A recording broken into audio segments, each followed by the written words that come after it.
afternoon, ladies and gentlemen, all distinguished guests, staff members of University of Moratuwa. Welcome back to Research Week 2025. So today marks the final day of the Research Week, and this session would be the final session of the Research Week 2. So yes, you could say that we saved the best for the last, so that with a clear mind and a clear head, we would be able to interact and engage in this session very well. I'm pretty sure everyone might have a lot to take home after this session. And without further ado, let's start this session, the Human Library. So to welcome you all warmly and to address the gathering, now I call upon the chairperson of the Research Week 2025, Professor Gayatri Anantha. Good afternoon to all. It is a great pleasure to welcome all of you to this unique and thought-provoking event, Human Life. Now, I would like to extend a warm welcome to our distinguished guest, Professor Samarth Dharmaratne from the Department of Community Medicine, University of Kerala.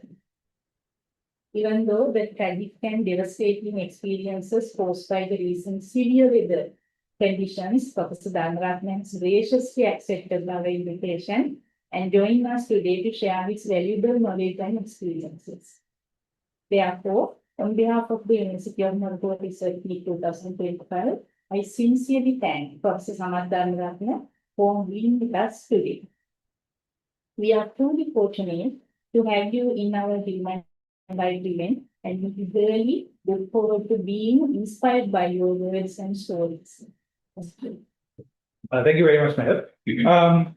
So, ladies and gentlemen, as soon as we circulated this flyer related to Human Library, so you might have seen that flyer. There will be three sets of people depending on the understanding. So, as soon as you see the words, some people might instantly understand, oh, Human Library, this is what it means. Then there would be another set of people who might have heard the word, the Human Library, but are not that but might not have that much of a sound knowledge about it. It's just a buzzword for them. Then there will be another set of people, just like me 1 year back, who is completely in the dark, who doesn't know what Human Library is at all. So even in this meeting, there might be people who doesn't understand what Human Library is, so you might not have a sound knowledge about what exactly happens in a Human Library session. So to clarify all your doubts, now let me call upon the organizer and the handler of this whole Human Library session, Dr. Nani Guruvardhan, and brief us about what's happening today and how this Human Library is going to benefit us. Okay. Good afternoon, everyone. Thank you, Suchira. When we think of a library, we often imagine self filled with books and pages filled with words and knowledge captured in print. But today, we are invited to experience a different kind of a library, one where stories breathe, voice carry meaning, and knowledge is shaped by lived experiences. So Human Library reminds us of something deeply human. Every person is a book written not with ink, but with experience, moment of struggles, discovery, failures, resilience, and growth. So these are stories that cannot always be fully captured in articles, journal papers, or any data sets. So in a Human Library, readers do not flip pages, they ask questions, they do not underline sentences, they reflect, and in that shared space of dialogue, understanding quietly takes root. So today, Human Books carries a story shaped by experience, commitment, and purpose. By listening to him, we are not just learning about what he has done. By listening to him, we are learning how knowledge lived, how journeys are shaped, and how meaning is created beyond formal achievement. This session is an invitation to slow down, to listen deeply, and to honor the power of human stories. I invite you to open your mind and your hearts to engage respectfully and to experience learning in its most human form. So when considering the origin of the Human Library is an innovative knowledge sharing model that challenges traditional academic boundaries by positioning human experience as a legitimate and valuable sources of knowledge. So originating in Denmark in 2000, the concept was designed to promote dialogue, reduce bias, and foster understanding through direct human interaction. So in academic and research environment, we often prioritize written output, journal articles, report, databases, metrics, these things. While these are essential, they rarely capture the process behind research. The intellectual struggles we had, failures, resilience, and personal motivations. So that shapes scholarly work. So within the context of this research week, the Human Library aligns strongly with our mission to connect research with real world impact. In this research week, we do not bring just a story, we bring a case study, we bring a biographical study of an esteemed researcher. So today's human book represents not only an individual story, but a living case study illustrating how knowledge is generated, how translated, and sustained over time. So with this understanding, let us now proceed with the official launch today's human book and begin the interactive knowledge sharing experience. Thank you all. Thank you very much, madam. So I believe everyone has a sound idea about what Human Library is and Human Book is. So now the biggest question that you might have is to who is our resource person today? So I would, as Naini madam mentioned, yes, this is the resource person today is one of the best researchers that Sri Lanka has ever seen, and one of the living case studies that you could meet today. So when I go through his profile in Google, the citation count amazed me. So to be exact, it was 240,563 citation. That was the biggest citation count that I've ever seen from person. So I don't need any cool words or phrases to describe our resource person today. The number speaks for itself. But for you all to get to know who this person is, I would now like to invite Professor Udayangani Kulathunga from Department of Building Economics for the author citations and readings. Thank you, Sithira. Chair Professor of Community Medicine and a board certified specialized in community medicine at the Department of Community Medicine, Faculty of Medicine, University of Peradeniya. Professor Samath Dharmaratne brings over 30 years experience in community medicine. His work involves teaching, supervision, research, publication, disaster management, administration, internationalization, networking, and financial management in Sri Lanka, India, United Kingdom, Australia, and the United States of America. He was the first director of the Postgraduate Institute of Medical Sciences at the University of Peradeniya. He was a past president of the Sri Lanka Medical Association and the Kandy Society of Medicine. He currently has an H index of 93 and more than 200,000 Google Scholar citations. He was in the Stanford Elsevier's top 2% scientist of the world list in 2023 and 2024. His main research interest is in road traffic injury prevention, and he is a principal collaborator of the Global Burden of Disease Study. Professor Dharmaratne is a medical graduate of the University of Colombo and an old boy of Royal College, Colombo 7. And of course, he is a very good friend of Professor Ajit Dialvis, who was the former Dean of Faculty of Graduate Studies. Thank you. Thank you, madam. With that, ladies and gentlemen, we are ready to launch the human book that we have prepared. So let's see the short video that we have.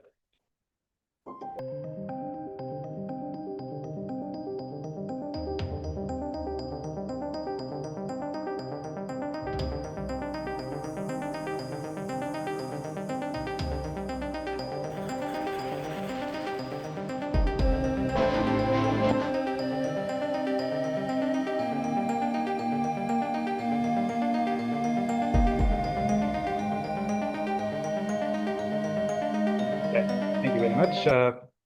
So through this launch of the human book, we need to recognize that human experience as knowledge, and also we also want to make this as a respect for the research journey of all these scientists that has worked on Earth. So the launch of human book symbolizes those two components mainly. Now to ceremoniously start the event, now I would like to invite Dean, Faculty of Graduate Studies, Senior Professor Rohan Gupura, to ceremoniously present the dummy book to our human author or to our human book today. Ladies and gentlemen, right, with that, I think we are all set, sir, to start the human library session. Now I would like to hand over the stage to you. It's all yours. Okay, thank you, Sudhira. And so thank you everyone for inviting me for this human library thing. Initially, when Nayani said, I think she kind of bribed me, he said, Professor Aditya always asked me to ask you whether you can come. So I basically can't say no to anything which Ajit wants. And so I didn't know what the human book was. I didn't know what I had to come and do here even. So I said, okay. And so that is how it started. So as Sudhira said, I'm in the third category, which who didn't know anything about the human book. Now I am kind of, say, I have been promoted to the second category, know a little bit about the human book. And so the other thing is, as you said, I mean, thank you very much for the invitation, because this is the first time I have been invited to this prestigious university, because I'm live in Kandy at the moment, but I'm not a Kandian. I'm a Colombian. I am from Colombo. I was born in Kolpiti and I lived in Dehivala. Got to know him long time back. He lived in Mount Lavinia. We played chess and then went to the University of Colombo medical faculty, and usually went to the best school in Sri Lanka, which is Royal College Colombo. And then they usually our school about 25, my year also 25 came here, 25 into Colombo medical faculty. So this is a place which we know a lot. I have come here unofficially to meet a lot of people. I'm 1 year junior to Ajit, so all the people who were here in the faculty in this junior batch were my schoolmates. So, but within inverted commas, whether it was gracious or not, I don't know. But thank you for inviting. And when he asked me to do something, I do. Thank you. Make a quick presentation. So basically, I made a presentation and I didn't know what I was expected to do. So made a presentation, and I was kind of a little bit stressed and uncomfortable coming, because I didn't know whether my presentation was what Nayani and Dean wanted, but apparently she said it's good. So my stress level went down a little bit low. And then when I came inside, there were no one here, so I was sort of okay. And now I am not that okay, because there are a lot of people here, but anyway. So basically, when she asked for a topic, I said, I just put this. And then actually from what she said, what I have prepared is correct. But the only issue is, it's about telling things about me, which is kind of a little bit embarrassing and uncomfortable, but that is what you are going to hear in this presentation. As Because Ranatunga said, I am working in the Department of Community Medicine. I am the chair there. And this is the flyer she sent. And you can basically look at it. I don't know about the future, but past and present of me, I was better looking. Previously, now I looked very grumpy old man there. Anyway. I'm very surprised that you came for this after seeing my picture in the flyer, but maybe you were forced to come because when we also have things, we force people to come for lectures. So, thank you, Professor Ruan Gopura, Dean Faculty of Graduate Studies, University of Monitor, Professor Gayatri Ranatunga, the Chair of the Research Week 2025, all others who are too numerous to list individually, Senior Professor Ajit Dialvis, former Dean, Faculty of Graduate Studies, University of Peradeniya. Actually, because of him only I came, and Nayani for liaising with me and making this a very easy and comfortable experience or enjoyable experience for me. I basically troubled him a lot and her a lot. And basically I was to come on the 9th, but came on the 15th. So for that also, sorry, apologies if I made anyone's life difficult during this whole process. And so this is Senior Professor Aditya Alvis. I don't have to tell about him to you, but he's one of the nicest people, Buttermilk. I am fortunate to become a friend. I think we basically got friendly in late 70s. He played chess for Anand. I played for Royal, and that's how I think 76, 77 we met. And he lived in Mount Lavinia, I lived in Deivale. So we used to come together, talk about a lot of things. So I think one of the nicest people, Buttermilk, but Munete Kiwat in my life, and he's a huge chap. Unlike me, because he has achieved a lot more than me in his life. I think very likable person. Two interesting facts about him, which I told. If I am wrong, please tell. When he joined the chemical engineering department, I think he was the only person in that batch. So when he went on trip, we have not entered at that time. I did A-level 1 year later. We said chemical engineering went on a batch trip. Well, you have the only batch. And then, if I am again not correct, please tell. I can faintly remember he was the only person who supported Hitler. Because we were nearly trying to kill each other. He was also always telling Hitler was good, what he did was good.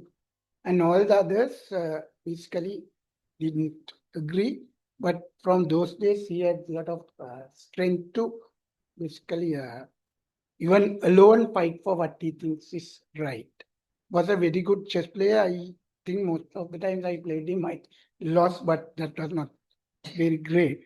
At that time, Anand had a better chess team than Royal. They basically beat us. I played for about 4 years to Royal, and each year I think Anand beat us. But after that, Royal took over, and he's still Royal are the best. I don't know. Anand, all the people went, and okay. So that is the Tela part or oil part. And please help me to make this a discussion rather than a lecture, because my lectures are very interesting. People go to sleep. So I've been lecturing for 30 odd years in the faculty. Majority of the time taught statistics, then health economics, injury prevention, and almost all the subjects, because when I joined, there were not many people in the department.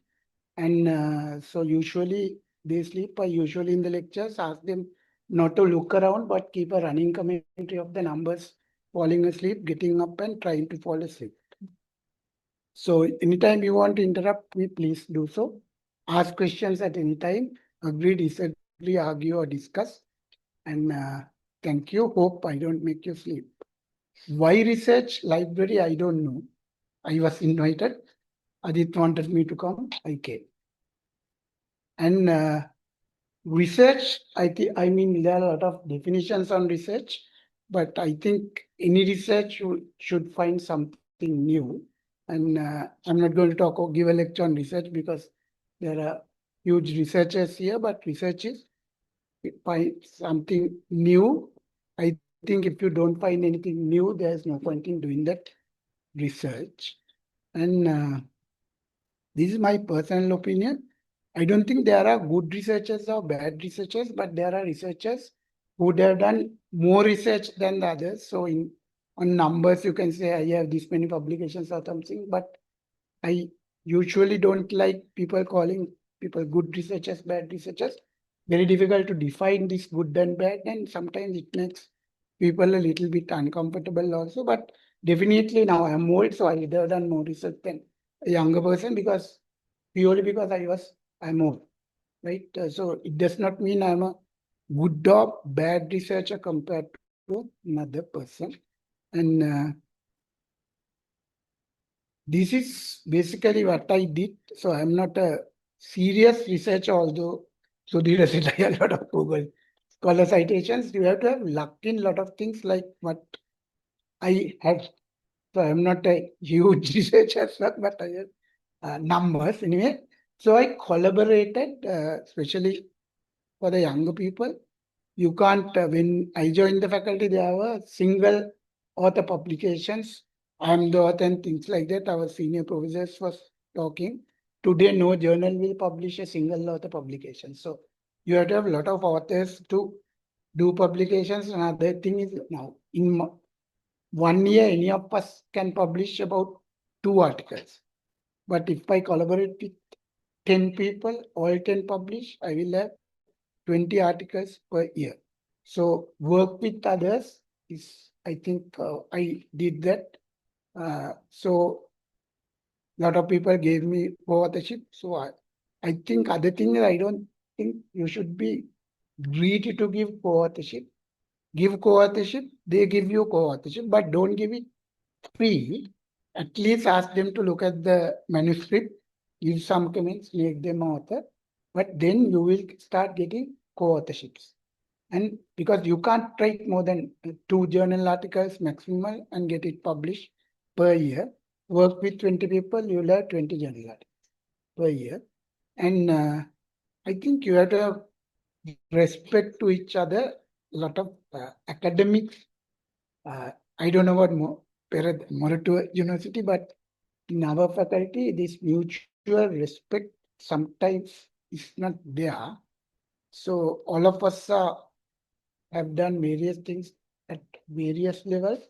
So having mutual respect is very nice. One person who have this very much is Adit. So he respects, I think, everyone and anyone.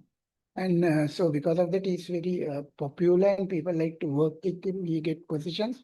That's mainly because he collaborates and work with others. If you go and say that you are bigger, put talks and things, people will stop working with you. And this is, so I'm an epidemiologist by training. I have done work in injuries, road traffic injuries, so I can call me a injury epidemiologist. Long time back, a senior epidemiologist asked me, Samak, do you know the difference between a statistician and an epidemiologist? So the difference is statisticians analyze other people's data, epidemiologists analyze your data. So epidemiologists, this is also called medical statistics or some nomenclature. Epidemiologists, because we work and analyze our data, we know how to analyze data as well as we know research methodology. So basically, we can, so that is the main difference between statistician. I mean, this is something someone told, so whether it is correct or not, I don't know, but I kind of agree with this concept because you go to a statistician and give your data sets, that person will analyze. Otherwise, no. And this was my supervisor, Professor Mark Stevenson. So I come to that later. When we do our MD, we have to go abroad for 1 year training, which is post-MD training. And for that, I went to University of Western Australia and Sydney, and he was my supervisor. Still, I have close links with him. We have up to now come about 5-6 times to Sri Lanka for various conferences. I invite and he comes. And so when I was in training, he said, if you do not tell what you do, it will take a long time to make a difference. I'm a public health person, so I have to make a difference. And So this was he said. So immediately I came back and I spoke with in 5 TV channels, right? Because it is not to get popular or anything, but basically to tell what you do. And once you can remember Yalagamodara road train accident. So after that, I have to come and speak in Sirasa live. I spoke, and then at that time, this Mr. Daniels was now the CEO, was doing news first. He said, "Why not you stay for this house and go by?" I have studied in Sinhala and English was not good. Gata again, I did the live on Sirasa TV also, but then I have spoken in a lot of media channels. I had a faint idea that I might be invited to, I think, act in a movie or something after this work. No one took any interest, so I stopped going. Now, anyway, my face is not that nice to go and speak in TV channels because no one will watch that program. So, as the title said, I will talk about this, what happened in the past, today, and future. And so I went to Royal College. I'm a true royalist because I didn't go to any other school, only Royal. Entered 1968, did A levels in 1980. Then we had to do, I think Aditya also did this NCGE. Sri Lanka, very interesting. I think if your education is there, I actually went, I think Ruan would have been there. They called a meeting for this recently for educational reforms. And I couldn't talk because there was another argument started. So I actually begged them not to play with our children's lives. This is we faced. Then government changed, new thing came. Then another secretary or someone comes. I think next one was Tara Ding. She also did what from 4 to 3 A levels. I think people, a lot of you have done your PhDs in US. You know our A levels was so recognized. They exempted first year in any university in the US because we have studied so much of things in A levels. They made it 3. Now we don't know physics. We don't know chemistry. We don't know biology also because half is zoo, half is botany. And now I don't know, very bad, but now they are trying to do another education reform and there are a lot of arguments there. So anyway, so this basically happened in 1976. I did A levels, got 8 A's and 2 B's. There were 10 subjects. Then started NCGE. Governments changed. Went back to A levels. So when we started that, we didn't know what physics, chemistry, because we didn't know it. There was only science, right? So there was a huge thing. I think Ajit had a bigger problem because they have basically done 2 years then, but we were just starting. So then we did A levels. I got A and 3 B's. I got A in pure maths. So 3 years, his year, my year, and the next year, they allowed us to do pure instead of botany. And logic is to go to medicine, you have to score marks. So you can score more marks in maths than botany. So I did pure and anyway entered the University of Colombo, played chess for Royal and he played for Ananda. They beat us at every point in time during my time, what to do. And last year, I think they lost. We became second. You became first in Dharmaraja. And they are very interestingly, Ragarites came to assault chess players. Nothing happened, but wait, you have left school in my last year, 1980. That's a different issue. Anyway, so actually, Nine said to talk about problems, issues, obstacles you had in your life also. So I think this was our first obstacle because we were going very nicely. Then government nutty characters do various things, and we had to suddenly go from HNCGU to A level. Anyway, survived that. As I told you, I didn't know what physics, chemistry till we started them in grade 11. So entered the Faculty of Medicine, University of Peradeniya through those results. 1982, I just made a calculation. We did A-levels in 1980 August. We were taken in 1982 January. There were only 4 faculties at that time. What took so long for the UGC to take us in, I don't know.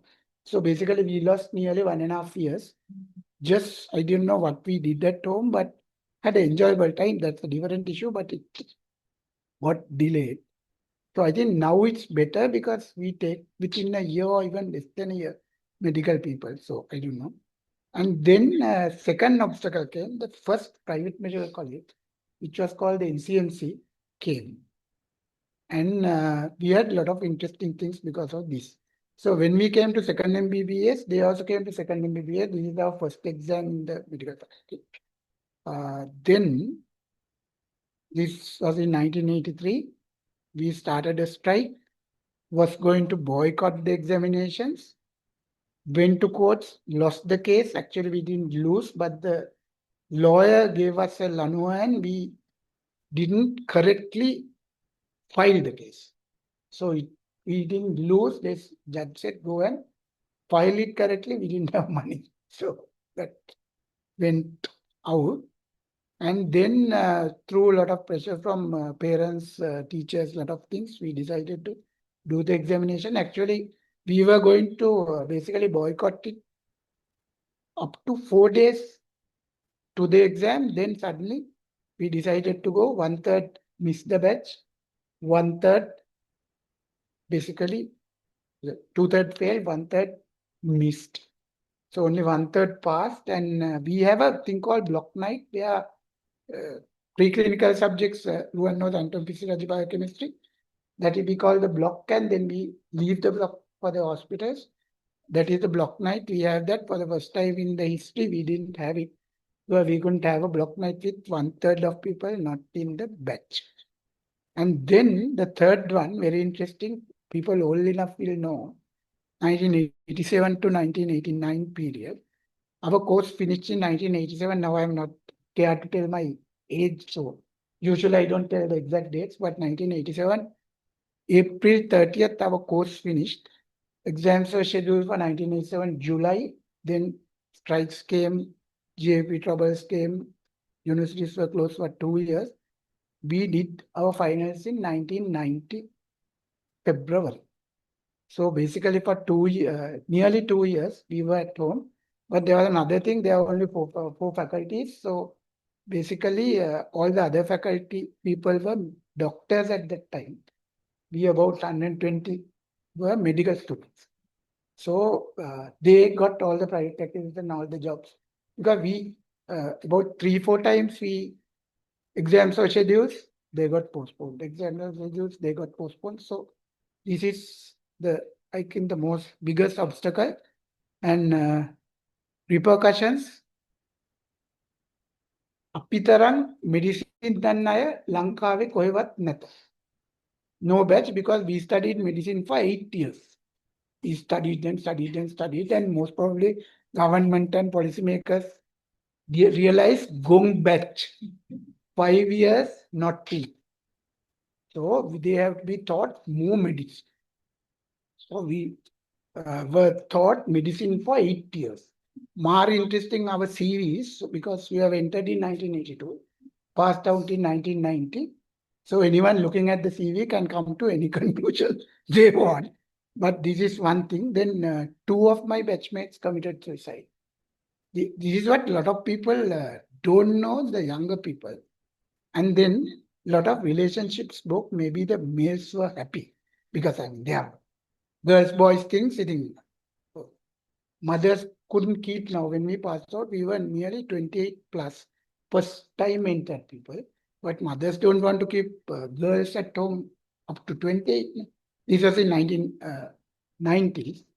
And they broke this and made them marry other people. I think the males would have been happy they could marry another girl afterwards, I don't know. But this is another thing that happened. And as I told you, all other parallel medical students were doctors at that time. We were medical students. So, when we pass out, we kind of go and do private practices and do various jobs, but we couldn't do because we had to do the exam. So each time we started something, exam comes, we leave it, come back. And but most important thing, which no one will believe, is we worked as medical doctors without passing the final. So in 1989, I think that then the health minister, because 2 years, no medical graduates came, but our senior batch was very lucky. They did internship for about 2 or 3 years. They got full OT second year, and they were very rich. And all the other medical people also were very rich, apart from the Colombo 120 odd people.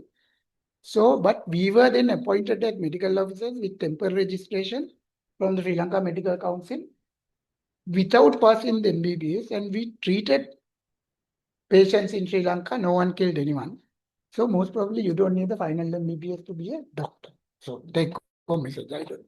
And this no one will even believe when I tell this. Then in other intensive, then they scheduled the exam for February. We came back. And the other, our parallel people were working. They gave us basically cases, and then we did the exam, went back, did the internship. So I did my internship in Kaluboila from 1989 to or 1990 to 91, and then went to Kandy and did anesthesia. Post-intern, I worked as an anesthetist in Kandy for about a year, and then in Colombo for about another 2 years. At that time, it was General Teaching Hospital Colombo. Now it's National Hospital. Kandy is also now National Hospital Kandy, and then basically joined the department in 1994.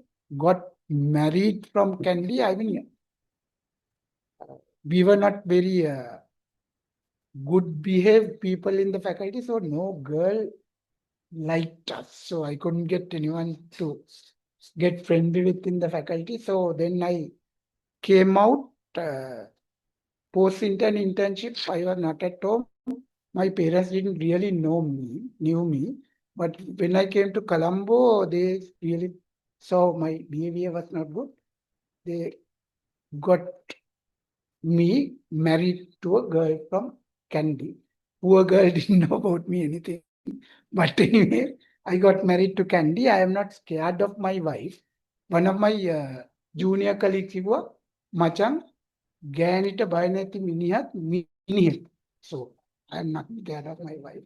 But I do whatever she wants me to do. So she didn't want to come to Colombo. I went to Kandy. Not scared of my wife, right?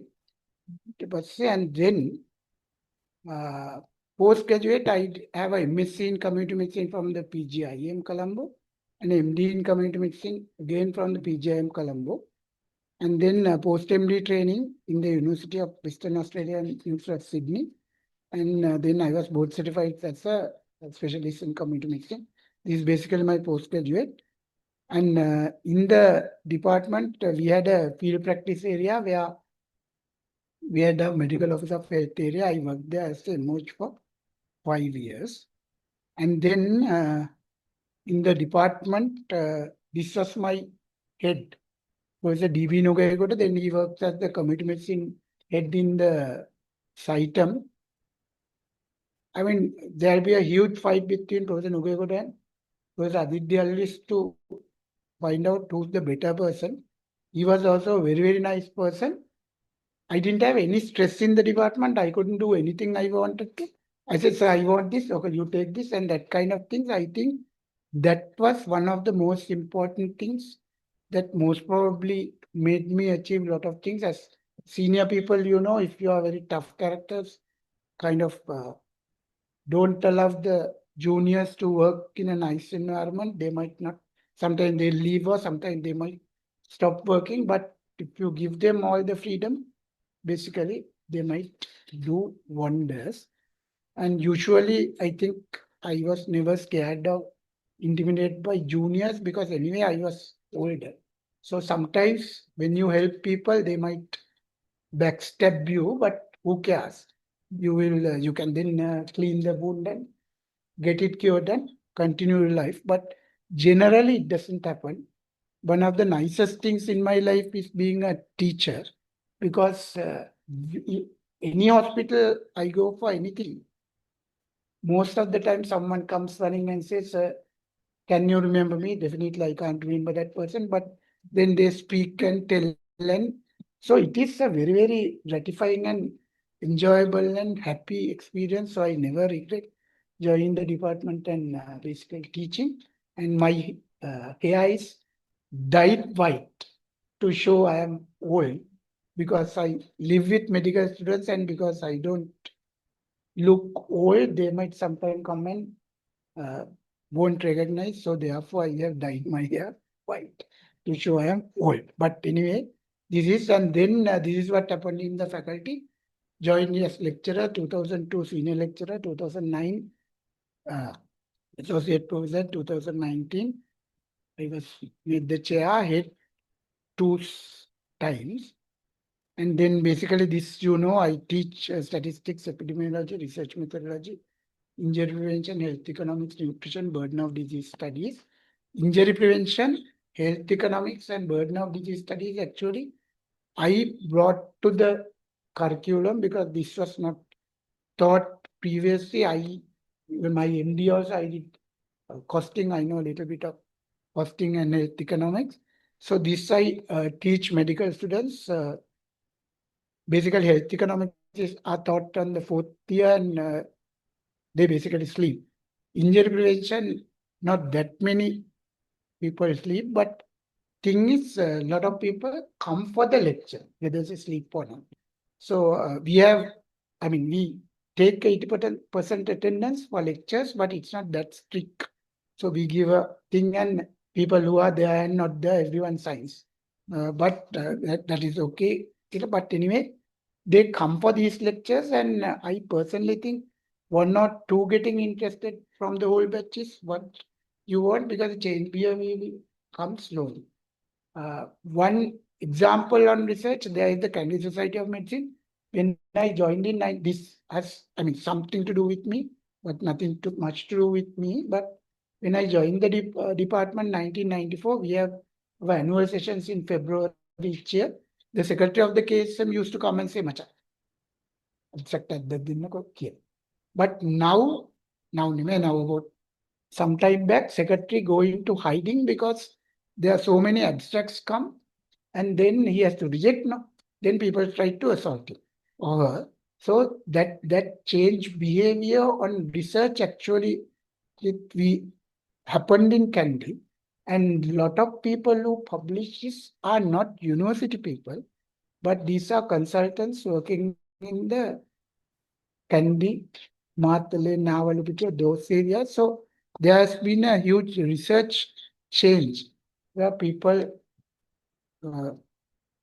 realized or thought this was important. So I think anything in our life, it will take time. And then slowly people will catch up.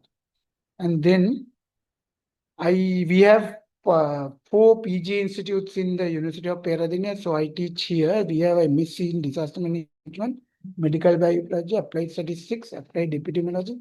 All those I teach. So this is one place. I think the other thing is Peradeniya, which sort of made me do research is we have 9 faculties. Everyone is there. So if I want to collaborate with the engineer, there is the engineer faculty. If I want to work with the nurse, there is the HS faculty.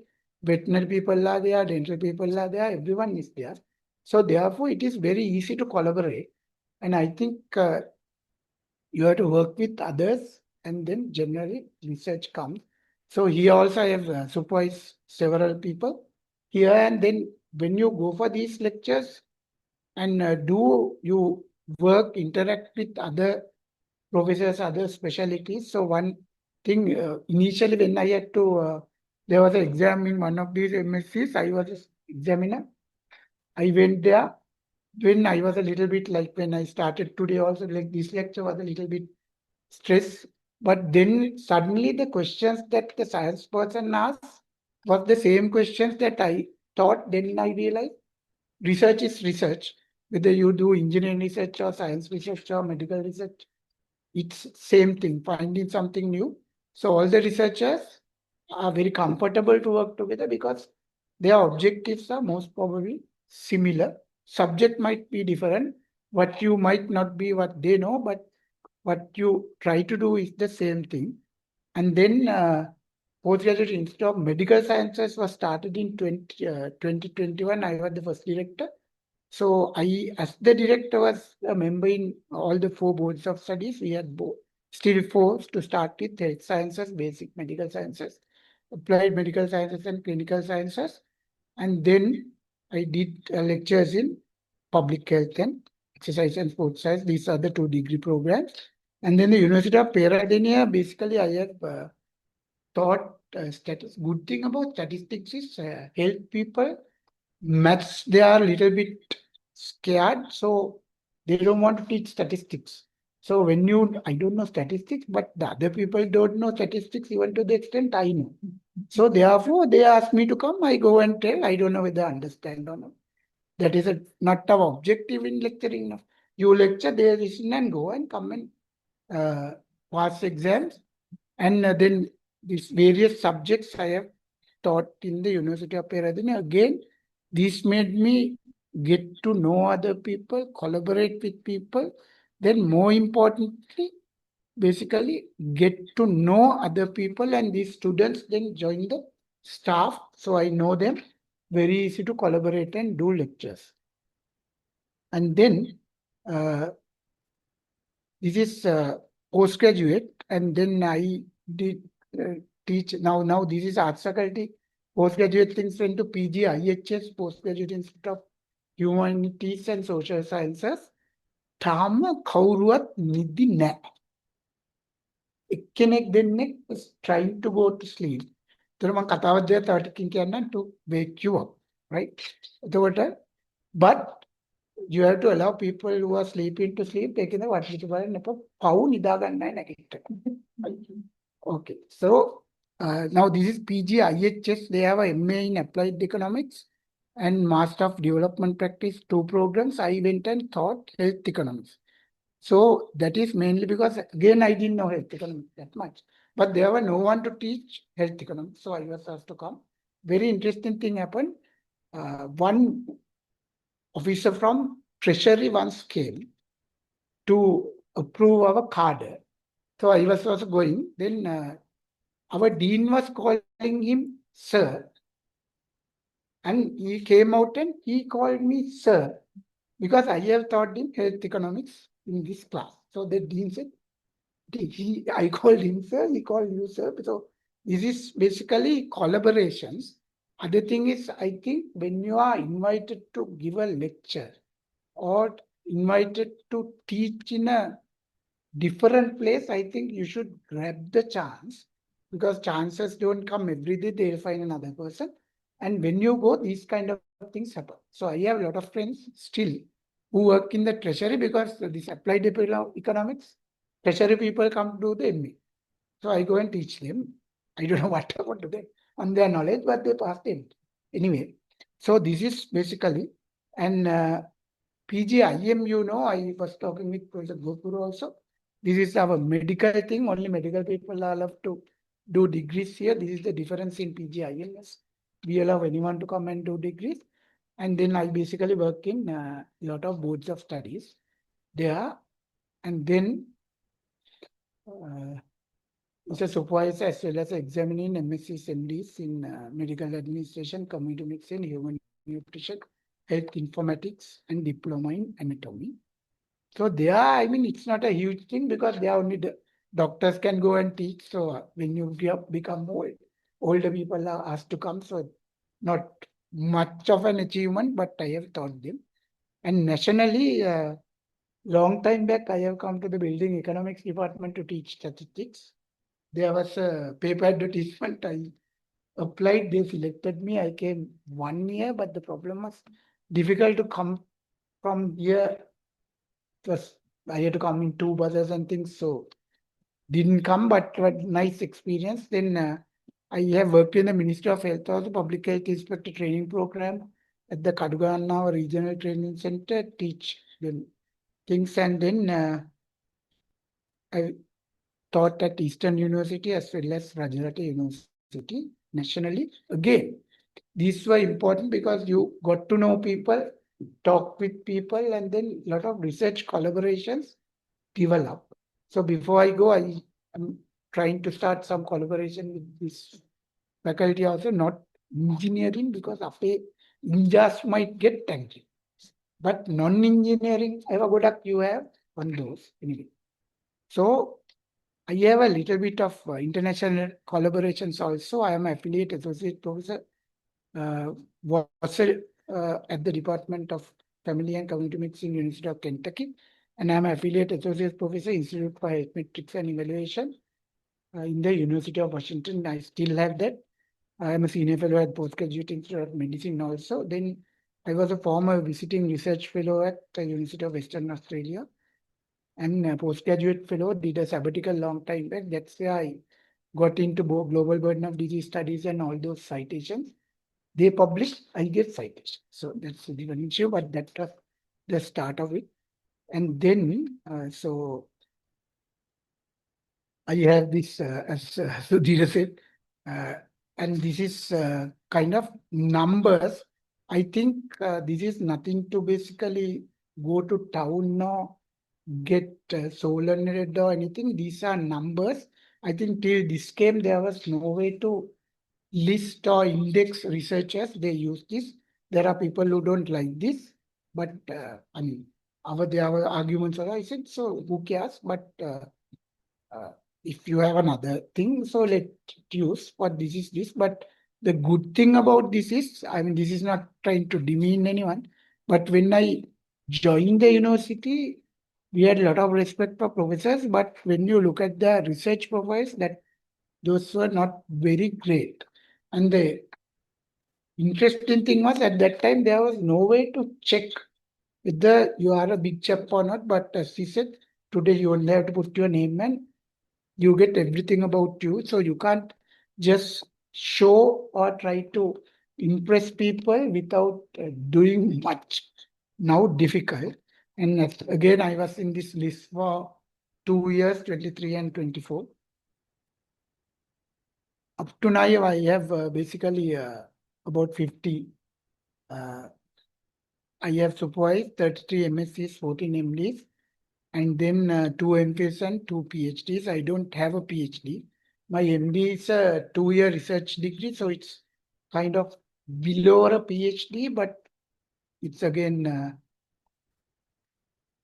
I don't know, but above a MPhil. It's a research degree actually. When I wanted to do a PhD, Mark Stevenson said, Samath, if it is your life objective to do a PhD, do. But I don't think you'll get anything, I mean, significantly from doing a PhD. I don't know. Tried to do, but it's very difficult to get funds.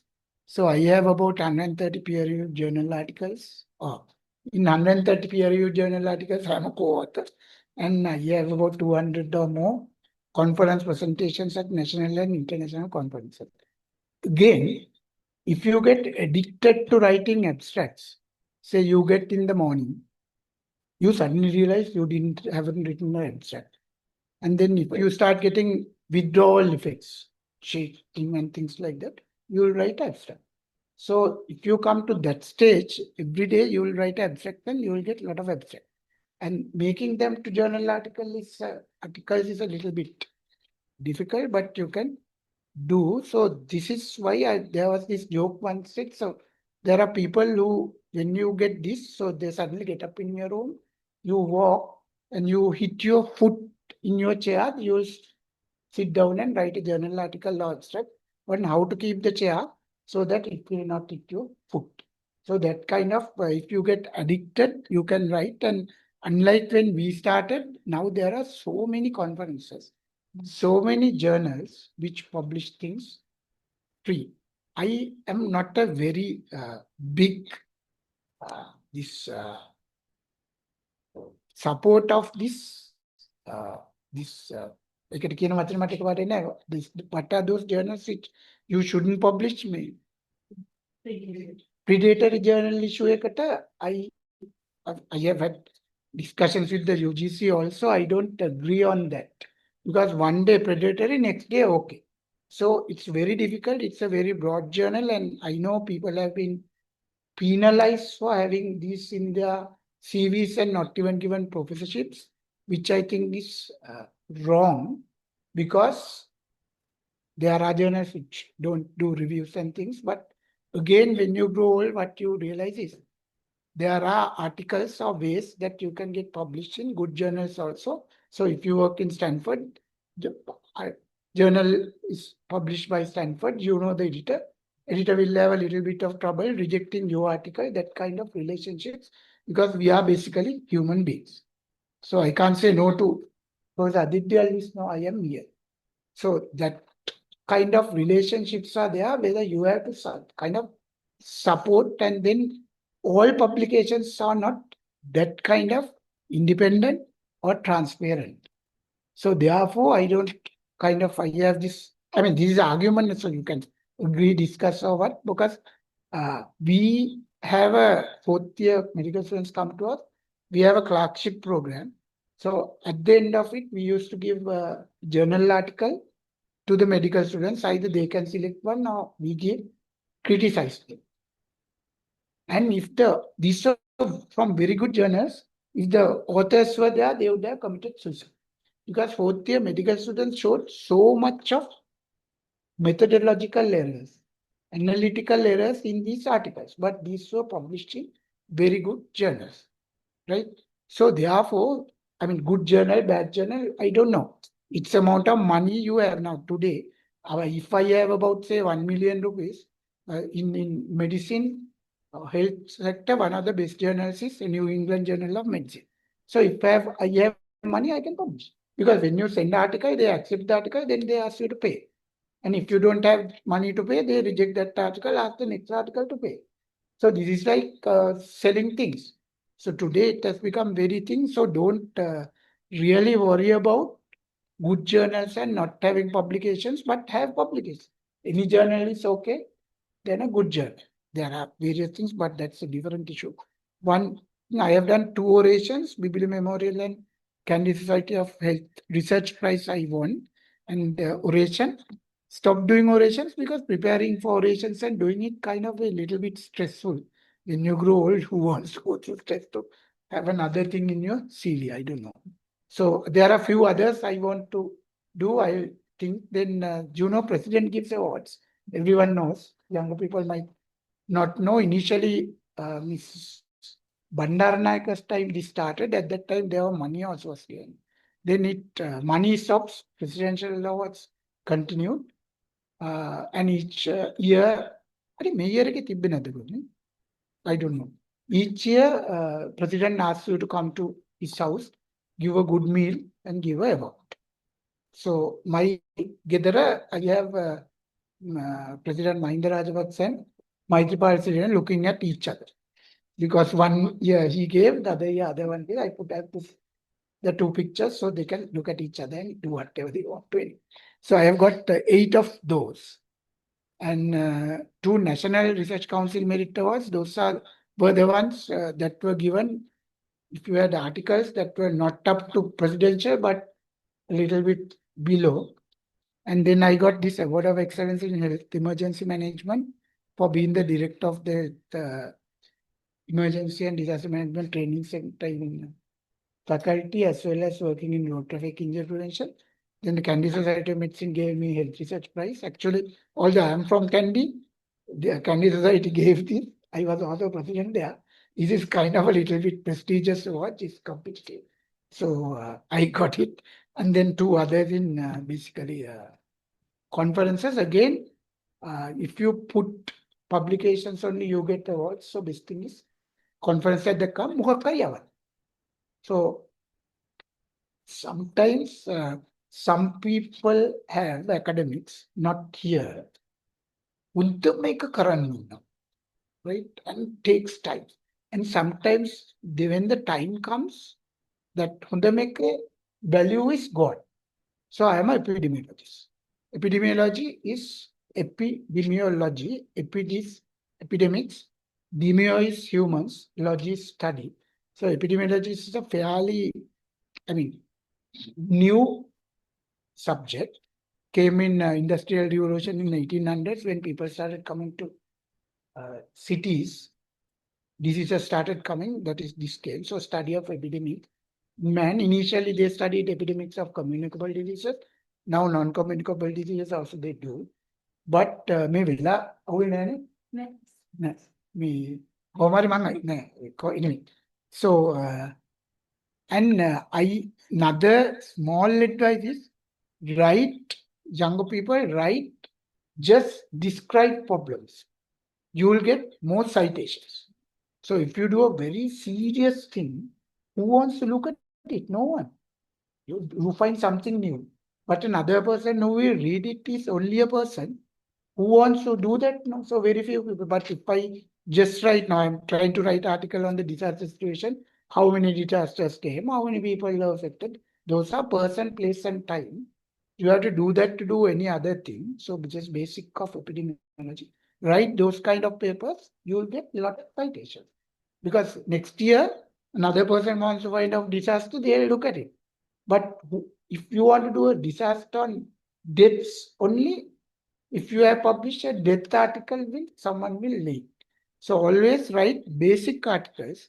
Very difficult most of the time to convince people, even medical people on this. But write basic ones, they are very, very important because you have to basically know the boundary basic to build on it. House is built on a foundation. So without the foundation, you can't build. So write basic articles, you will get citations. I'm not asking you not to do serious experiments, do, but still, those won't give you very much citations. Then got 2 fellowships, went to Australia twice. In Australia, leadership awards on water, and then to develop a medical research governance strategy, Sri Lanka. And then this actually, I have worked there, and then I worked as an editorial board member in these journals. And then that is what I have done on research. Long time back, long time back, when the police people, nothing to do with research because they are sleeping. Long time back, police people wore shorts, constables, right? එහෙම ඒ කාලෙක එක දවසක් රෑ a person is coming on his bike without the lights. The police car and you are coming with, I'm going to charge. Sorry, but no. What is your name? So he said A.B. Punyapal. So the police person didn't know how to write Punyapal. So he said, okay, Punyapala, at that time, I am going to release you. Go home. Vinna Sumanaka was A.B. Punyapal is again coming without lights. Then police person was very careful. Now he went home and asked his wife how to write Punyapala. So now he know how to write Punyapala. Taggala A.B. Punyapala, but it's your address. He said, number 6, Company Vidya, Colombo. That he was sent home. Same thing happened. Punyapala of Company Vidya came. He wrote this. And what is your job? Because you are trying job. Spaniard Pipinya Paton. You must already know. But so then I thought administration doesn't have links directly with research. But you can't say that because if you as administrator, you have some kind of sometimes power to use other people to do research. Then as an administrator, you have basically other resources that as an administrator you have that you can use for research. So I thought I tell you a little bit about that also. I was the head of the department twice, director of the Health Emergency and Disaster Management Training Center for 3 years. Actually, this came after the 2004 tsunami. We had a workshop for that. ADPC Thailand, Asian Disaster Preparedness Center people also came. They were very impressed with this training. They gave us one. So we established that. We have a diploma in exercise and sports sciences program going. I am the coordinator there. So here actually we started this because a lot of sportsmen and women, sometimes they don't have A-levels. O-levels also some people don't have. So their quality of life and everything is kind of sort of stopped. So we started this. We allow even people who have only O levels with 2 years experience in a sports field as a coach or something to come and do this. This is actually, I didn't made it, but my previous person did. This is internationally recognized. A lot of people who do this have got jobs outside Sri Lanka. A lot of people come and do this. We give it very cheap. And I get a lot of basically satisfaction from interacting with these people, talking with them. And this is another place where I was able to use ideas because they had to do a small research project also. A lot of people, when they come, a lot of people are very scared. Some don't know any single word of English, but almost all during this 1 year and 3 months period have somehow or other passed this diploma in English. Some first time, some second, third time, and not only that, doctors follow this. Graduates from Jayawardenapura, then Sabaragamu and our HS, because we teach anatomy, physiology and biochemistry here, which other sports programs don't teach. They come and do this. And so this is what, so the one idea is our universities, one thing we have to do is start a lot of programs for A-level failures. Because A-level about 400,000 do, about 40,000 people we select to universities, and the rest we forget about. But if we have programs for them, they love to come and just visit university, stay with us, get a certificate, they love. So these are very, very marketable. I think if we have these kind of things and Arahathalis Daino engineering and Podai, we take about 2-3 years, develop a postgraduate course, then we cry no students. So obviously there are no students, no exam. No. Anyway, so I was trade union in a PFMT president also twice, and as I told you, illegal person. And then a lot of things, all of you like we have been in a lot of committees in the department. And then science, I was the secretary of the board of study. And medical sciences, I was the director and chairman of the board of management also. And in the university, PGIMS, coordinator, university development grant, you know about this. Most of you would have been in this also, deputy director research, and I was the chairman of the senior student councillors also. And medicine, I was a board of management member and chairperson and secretary of 2 boards of studies. So all these actually made me link with people, work with people, and then basically start doing research. And that is how I got so much of MSCs, because these students say, sir, can you become a supervisor? And then you supervise, and that supervision ended up with the abstract or a journal article. And then nationally, I was the former head of the examination, Sri Lanka Medical Council. You know, anyone who goes out and do a medical degree have to come and pass ERPM, and then president of 2 medical organizations and joint secretary, was secretary of the Nutrition Society. And there is a thing called Expert Committee for Prevention of Road Traffic Crashes at the Sri Lanka Medical Association. I'm a chairperson there. Ajit Tallis is also a chairperson in one expert committee. Dangina Danna, but he was a chairperson, SLMU ITN. Yeah. So then internationally, I was the first secretary. We had a road traffic injury research network, which is funded by World Bank and the WHO. I the first secretary and had the secretariat in the Faculty of Medicine, and then secretary of another injury one. Then there was a consortium of universities for global health thing in Washington. I was a board director in that, and a co-chairperson, and I worked for the public as a public health consultant at the World Bank for 1 year, Sri Lanka. And what about research? At school, university, who cares about research? Didn't know research, not interested in research. And then the faculty, junior people, you know, this was a big trouble, a nuisance, something which I and a lot of us didn't like, who wanted to do research, but we had to get the MBBS. So we did research to get the MBBS. Now also we have a research project in Peradeniya, our department does it. I know students hate us because they have to do a research, write a book, dissertation and get it evaluated. They smile at us to the face, but I know they are very angry because who wants to do research? And A-level don't teach us to do research. Undergraduate, no program teach us to do research. I'm very sure in enough programs we teach to write a dissertation, proposal.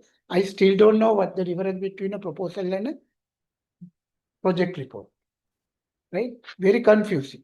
So this is, no one teach you, but this is one of the most important things in academic work. We have to teach research.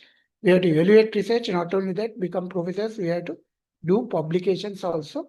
And most of the time, we don't have money to publish or do research. NRC gives money, close down. Natural Science Foundation gives money, close down.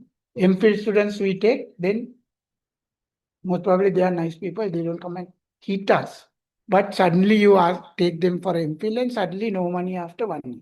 Luckily, I don't do lab work, so I am in that way lucky. A lot of my data collections and things, I don't need funds, but people who work in labs are in big, big trouble. You take people, you do, and suddenly you don't have money. So this is one of the biggest obstacles I think for research we have. And then the other thing, I think I tell this later also in our, no, you are senior people who will change policy. We are living in the near future, but you should bring, I think, funding as an important criteria in the professorial promotion circular. There are people who have brought, I haven't brought much funding, but people who have brought a lot of funding, not a single point is given in the professor promotion. But other countries, it is one of the most important things, bringing funds. Api, රජයෙන් දෙන funds, we spend. Give me any amount of money, I will spend. But problem is getting money. So that no one gives you any credit. Right? So that is why I think, they are going to change the this circular. No one will become a professor in the future after that new circular comes. Because I think there is, I don't know, ඒක 35ක් හරි කොයි වගේ ගානක් ගන්න ඕනේ third එකේ ඔක්කොම ඒවට limits දාලා තියෙනවා. So only the professors who are professors now will be professors in our universities after that circular comes. Don't worry. Vice Chancellor 10ක් වුණත් මම හිතන්නේ ඒකේ you can't get that 35 marks in the part 3. Right? So that is a different issue anyway. Eva, you young people prevent fight. Like I went with the FUTA for a meeting at the UGC. So a senior professor who is retired brought and said, we are going to change the professor circle. I said, sir, අලුත් එක ගේන්න. හැබැයි අලුත් එක ගෙනාම ඔක්කොම ඉන්න ප්‍රොෆෙසර්ලයි හිටිය ප්‍රොෆෙසර්ලයි ඕකෙන් ඉවැලුවේට් කරලා ආවේ නැත්නම් ඔක්කොම ප්‍රොෆෙසර්කම අයින් කරන්න කියලා. Then you stop talking. Do you know when I joined how the professorship was given? Adit might know. You just wrote a letter saying I was here for 10 years teaching, give me professorship. You were given professorship. Then මං හිතන්නේ මුලින්ම එක 1983 හරි 7. Then after they became professors, they started bringing circulars to prevent others becoming professors. ඕක තමයි අපේ academics ලගේ වැඩේ. So when you look at your circulars, you'll see this. දැන් අලුත් මේකේ මං හිතන්නේ අර දැන් citations දැන් මගේ තියෙන citations වැඩන්නේ. මොකද ඒක නවත්තන. එකකට පස්සේ citations දෙන්නේ. So that means don't do research. Because citation 20ක් විතර ගත්තොත් stop research. Why? You don't get any marks. So this is basically trying to prevent you getting professors. I don't know why. We are kind of interesting group of people, academics, but during my internship, I did in Kalubowela with Dr. B.J. Sipera, you would have children you would have taken to him, not very small children, he's retired. He was a very good pediatrician. He was in the LRH, was in Kurunagal also before that, Batulla. So he introduced me to research because although he didn't join university, he was a good researcher. He had done about 5-6 orations in various forums. And that was my first initiation. And then I joined the university. Minna kiya gaman kiyana, you have to get confirmed. In 8 years, you will be chased out. මාර වැටි. දැන් මේ job එක sure එකක් දාලා I went to university. මොකද ministry එකේ chasing out නෑ. You just stay there alone.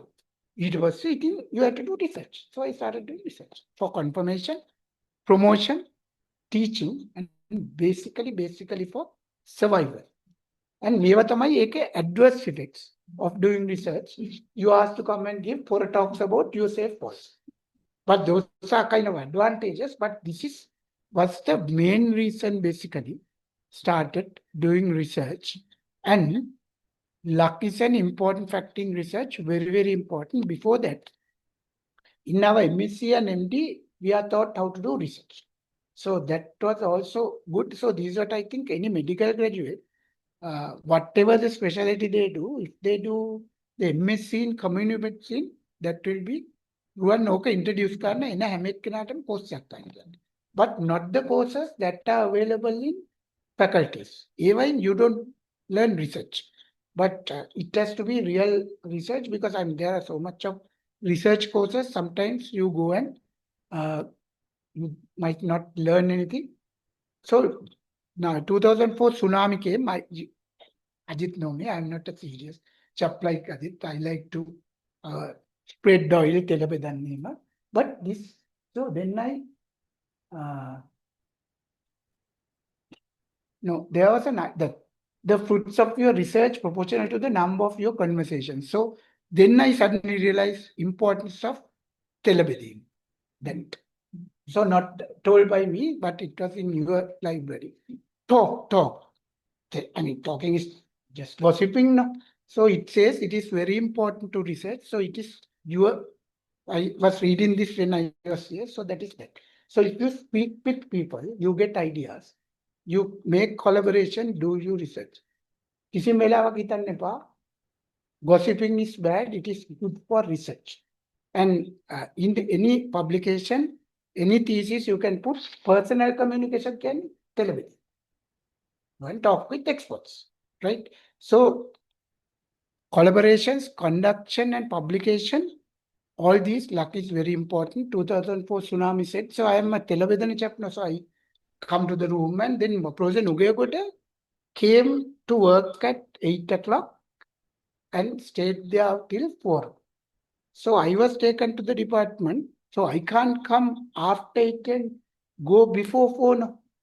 So I used to come at 7:30 and wait till 4:30 because till he goes.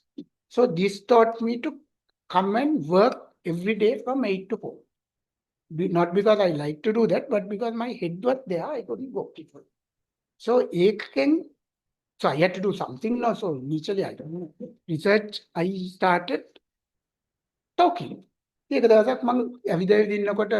2004 tsunami, corridor, there was a Japanese gentleman, totally lost, looking around. I asked, why are you? He said, no, I'm from Japan. He was a professor there, came to do some research on post-tsunami. Then at the same time, there was a not colleague who was doing his MD, he was from Kenya. He was the director there. So why not we do something in Kenya? So he went with my colleague, collected some data in Kenya, went and published. I got my first good publication. The publication went in the British Medical Journal. Right? Then there was another one in BMC Public Health also. This was the only publication I had, international one. When I was interviewed for that postgraduate fellowship in University of Washington, I still don't know why they took me, but they took me. And I was there for 1 year in University of Washington. Bill Gates actually funded me. It was funded by the Bill and Melinda Gates. Worked in the global burden of disease studies. Second thing is, don't forget people who work with you. Give them co-authorships. I came back to Sri Lanka in 2009. First publication of GBT came in. 2012, I have a lot of Lancet publications. Co-author, the Lancet is one of the best health journals. First publications came in 2012. I was a co-author. So this was Christopher Murray, who is the principal director of this. Basically involved everyone. So don't ever be lower to give co-authorships. Give it freely, but get them to do something. But give it because they love give it to you. Right? So this is luck. I was in the place at the right time, and then 2 or 3 people after me applied for the IHME, they were not selected. So luck is an important factor in, and that doesn't mean if you basically sleep, luck will come and make you up, things like that. But luck also should be there in collaborations to conduct research. Sometimes funding also comes more than sometimes your best funding application might not get you money, but application which was not that best might suddenly land you with a lot of money, and publication also same. This is what I said, and first publication in BMG. This helped me to get selected to PGF question at the Institute of Metrics and Washington and Restricted History, because history means they publish, I get citation. They publish, I get citation. So very easy life. And this is Professor Christopher Murray. He have about, I think, Sudhir, about 1 million subjects. He has a H-index about more than 400, I think.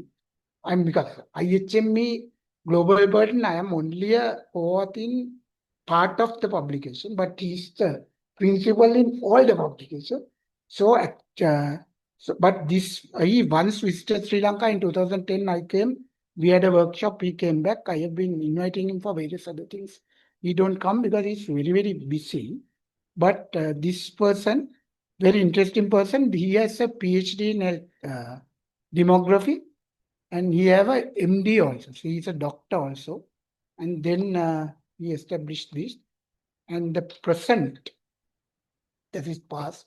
And so I do some work with the Faculty of Engineering people in the university on AI and health, because a lot of people are interested in AI, but AI and health, no one had done that much work. We recently, they actually use the demographic population pyramid and then use the global burden of disease data, and using this we develop kind of a index where we can go and rank the world countries on the diseases depending on the population pyramid data.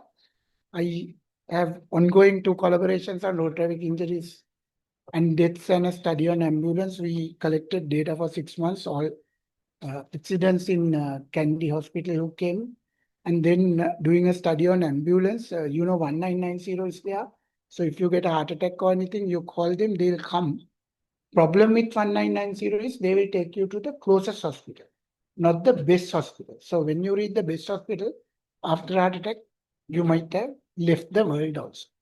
Because they can't take you to the best hospital, because then they'll lose the next patient. So Sri Lanka, when I spoke with them only, I suddenly realized that Sri Lanka, if you fall ill at home, you have no way of going to a hospital. Because I was very happy also.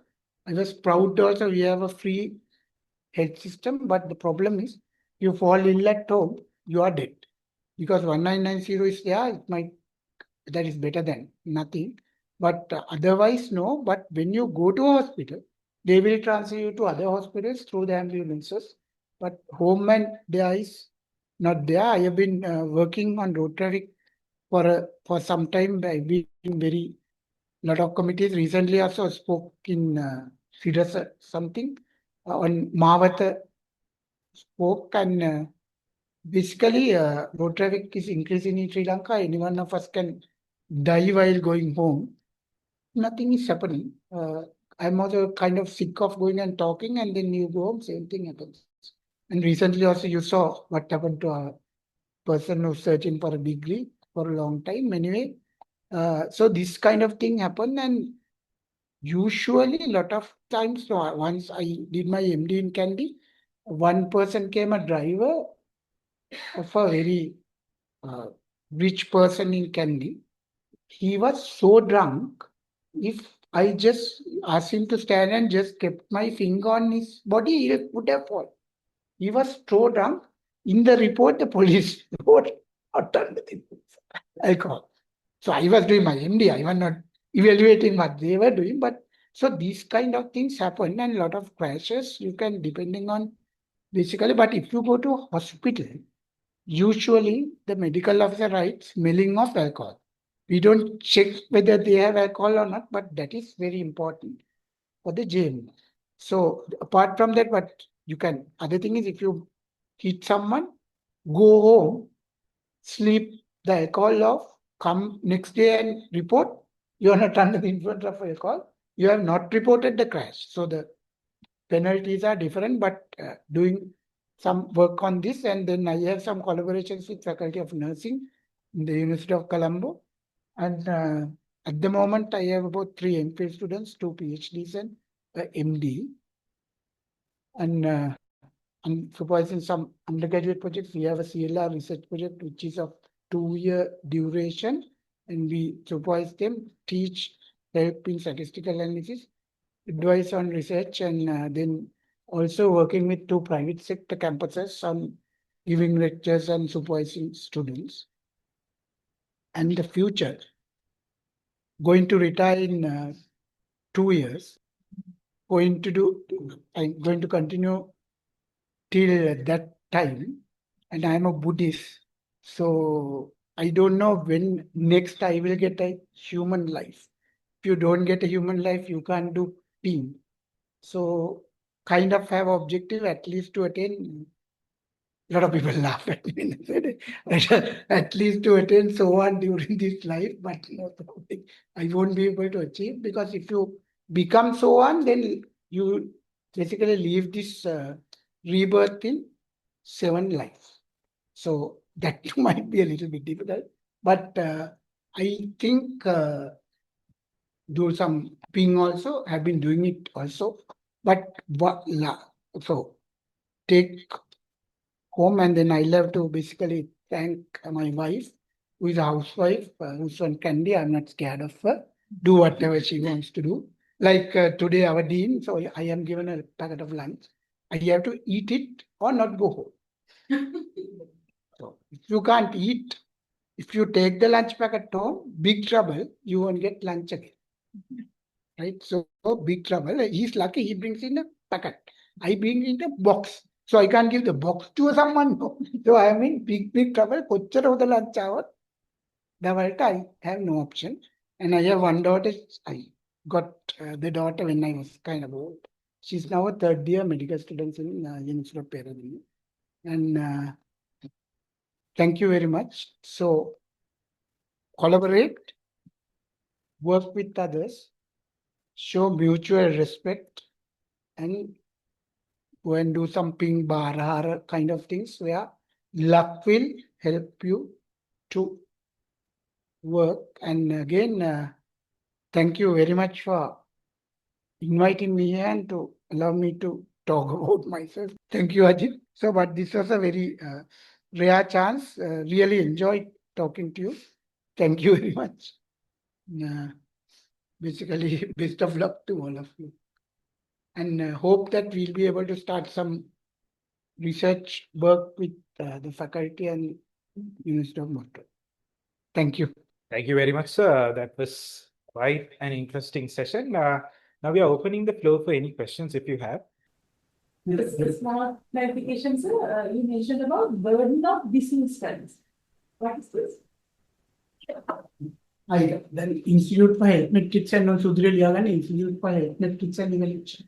You go to that website. So burden of disease then when you die, very easy to measure. Like you are dead. So for a long time there were no way to measure or quantify illness. You don't die, no. Your quality of life was some. You are not normal. Death, yes. Mortality, yes, morbidity, no. Then this Christopher Maria then brought this concept of dying.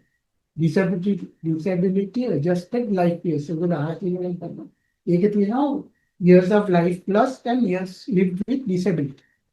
So by delivering, he tried to, another group of people tried to measure disease. දෙතුයි දෙත් නෝන උදාන්නේ depression ගත්තු depression වලින් people don't die no. But depression හැමෝම depression depression as a illness that people don't die, but it is a huge illness because you are not known. එතකොට ඒක කවදාවත් quantify වෙලා තිබුණේ නැහැ before Delhi came as a disease. එතකොට ඒගොල්ලෝ burn කියන්නේ බරනේ. Then they use Delhi to measure the weight of disease. කළා ඒක ගැන research කරනවා. ඒකට Bill and Melinda Gates initially I think they gave $100 million USD or something. Yes, I even that much. The US center, they continue to support, and then they basically started doing this. This is a good place for you also to try to even go and do a sabbatical, because they have a lot of money. They have a PhD, global PhD. And all the publications is available to the public. All the data is available to the public. මොකද ඒක තමයි මෙයාගේ Bill and Melinda Gates agreement එක. All the data has to be available to the public. So ඒකට ගිහලා ලංකාවේ ඔක්කොම data ටික තියෙනවා. You can just apply and become a collaborator. So here we go. ඊට පස්සේ they basically you can download all the data. You know AI, you know statistics. ඒකෙන් analyse කරලා papers කියන්න පුළුවන්. දැන් දෙක තුනක් ඒ වගේ කර ඉන්නවා. ඉතින් ඒකෙන් තමයි මගේ citation ඔක්කොම list එකේ ආවේ. But just go to Institute of Metrics and Evaluation. ඒ ඔක්කොම information ටික එකේ තියෙනවා. It's now they started the Department of Health Metrics Sciences කියලා. මේක institute ඒකෙන් ඔය Delhi කියන concept එක හැබැයි ලෝකේ භාගයක් Delhi පිළිගන්නේ නැහැ. When you read it also, you might issue an entry. තව જાතියක් තියෙනවා quality කියලා. Quality adjustment like this. Like people brought or developed various concepts or indexes to measure disease, not death. In quality more individualized, Delhi groups calculate you can basically use that and use economic data to do publication. You can publish. Because they have the data. And everything is freely downloaded. Christopher Martin and Yoka, you can never advertise for they have scholarships also. They like more statistics, same than the background rather than public health. It's a very good opportunity. Thank you, sir. Do we have any other questions? If not, I have one question, sir. So I'm coming from a very different field area. So I'm coming from construction industry. I'm from building economics department. So when I go through your Google Scholar like profile, sir, there are certain systematic literature review papers that you have even published recently. But in our industry, systematic literature review papers are not that encouraged right now. So what do you think about that? Okay, your industry is interesting because we got a grant. Janakala ये grant का we got very large grant on COVID. I think एक समय director of publication no issue then go to him. Now if you write something, publish in one of your journals, because other people know more than you, they will look at in not very impressive way. But if you go and take it to say Lancet or something, involve a health person so you can write it in the Lancet way, that will be huge there because we don't know anything about what you know. So you will be a huge chapter in the health system. So why do you want to go there? Use that knowledge, health technical and then health talagale more the research. එයත් එක්ක එකවල දාන්න Lancet එකට. You will get published in the main Lancet. ඔය Covid එක කරලා කිව්වා ප්‍රශ්න Lancet publication. ඒක Lancet එක තියා අපේ කේස් එකේ ඒවා publish කරන්න. මොකද ඒ වෙලාවේ කවුරුත් කියලා දෙන්නෙක් දාපු බොම්බ මේ කප්පියත් එක්ක. මේගොල්ලන්ට හොඳ මේක හොයනකම් ඉතියා හිටියා ඊට පස්සේ කොයි කියා. ඒකයි මොකද we have a lot of data. And I agree, I know. දැන් අරකට අපේ Lancet එකට ඔබ දාලා ඒක නම් මගෙත් වරදක් වුණා because it went with the engineering jargon to Lancet. So obviously it got rejected. But මගෙත් ඒක වරදක් මොකද මම ඉතර ඒකට කරන්නේ දැනුත් අපි එකක් දාලා මේක engineering එක publish කරනවා but always this is multi-sectoral collaboration. If they don't like you, go to somewhere which you like. So go to it. ඒක තමයි මම කියන්නේ. You are very lucky because inside the university you are there. Yeah, thing is now with the type of the AI, sometimes you can generate systematic video characters using the AI. Therefore, then that one will go to publish the systematic video. Now we can. I Yes, yeah, no, health care. Because that is the most important thing that one may cover in the next chapter. Because that is the most important problem. Because one AI කරවට idea එකක් තියෙනවානේ.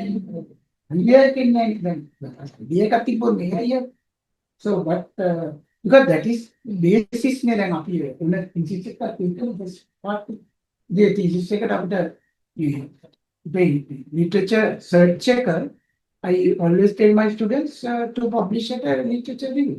ඔය systematic review හිතන්න එපා ඈ. එතෙන්ට යන්න එපා. ඒක පස්සේ කතා කරමු. ඉතින් literature මේව මම ආටිකල් 100ක් බැලුවා විජිපාක මෙහෙම තිබ්බා. ඉතරයි ඉතින් ඒකයි මම කියන්නේ. go describe. ඔයගොල්ලෝ ඔක්කොම කිරා ඒවා ගන්න. එතකොට යට නෑ. යටගෙන හිතන්නේ අපිට එහෙම අපේ ඉංග්‍රීසියෙන් තියෙනවා. ආයි වෙයි මම කොයි ඉස්සෙල්ලා හැදෙන ගාන කීයද නන්දා. ඒකනේ ඉස්සෙල්ලා කියන්නේ.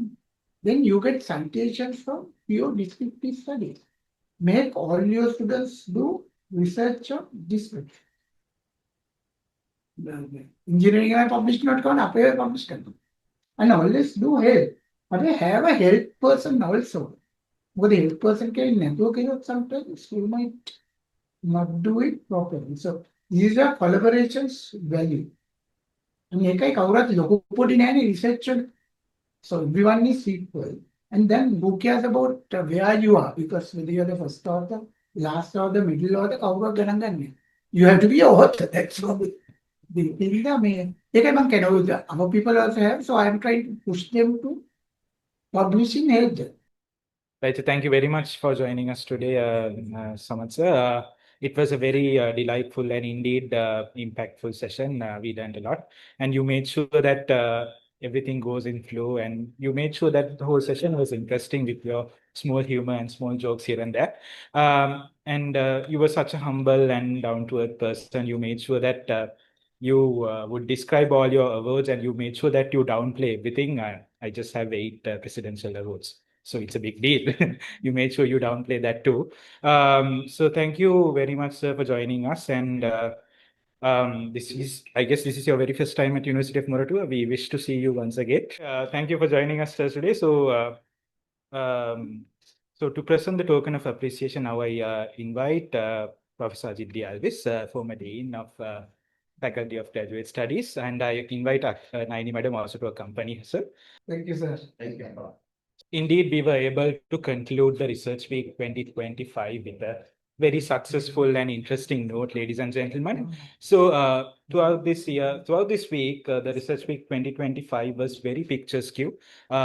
We made sure that there were a lot of conferences, academic sessions, symposiums, competitions, and sessions like this, which made sure that the painting of the Research Week 2025 remained colorful, and we thank everyone who supported and contributed to it. Without you all, I don't think Research Week 2025 would be successful. But unfortunately, with the conclusion of this session, the sun will set for the Research Week 2025, pronouncing its conclusion. But we have hope which keeps us alive, which keeps us going.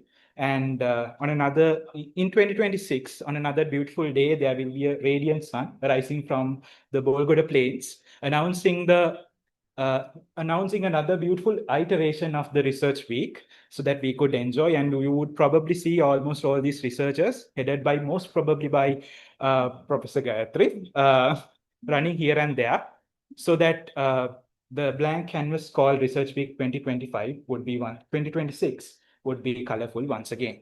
So researchers, thank you very much for joining us today. Stay safe and keep researching. Thank you very much.